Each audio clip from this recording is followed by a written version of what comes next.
Hello! Ako si JB, isang aspiring entrepreneur. Samahan niyo ako to interview successful business owners to see how they do it. Tara! Excuse me, sir. Sir, Yes. kayo po ba yung may-ari ng Legitech? Yes, I am. Pwede ko po ba kayo may interview saglit? Sure, sige, okay lang. Sir, ano pong pangalan niyo and gaano na po katagal lang ng negosyo? So, I'm E.G. Torres and I've been doing this business for 16 years. 16 years, sir. That's a long time. Kailan niyo po na-discover na ito yung business na gagawin niyo?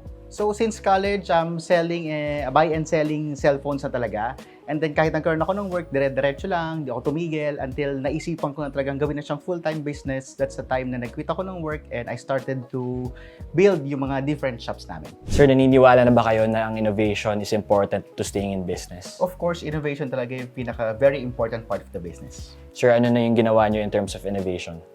Ang pinaka-major step na ginawa namin sa innovation is maghanap ng pinaka-reliable partner sa installment kasi lahat talaga ng tao is hinahanap talaga is installment. That's the time na nakita namin si Skyro. Yung customer siya, paano sila nag-react nung nalaman nilang may installment plans na kayo with Skyro? Sobra talaga. As in talagang nung pinost namin sa page namin na Legitech now accepting installments. Simula noon talagang sobrang dami naging inquire, sobrang daming interesado kasi installment nga. So mapapadali na yung buhay nila sa pagbili ng mga second-hand phones kahit medyo may presyo pa rin siya.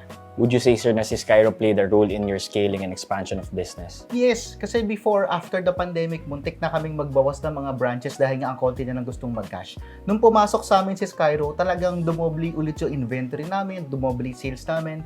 So talagang sobrang laking factor sa amin ni Skyro, sa kapatid sa mga customers namin. Sir, ilang branches na kayo ngayon and saan kayo located? As of now, we have 6 branches all over Bulacan, Pampanga, Tarlac, hanggang Pangasinan. Sir, para sa akin, isa ka ng successful business owner. What important piece of advice can you give to young aspiring entrepreneurs like me?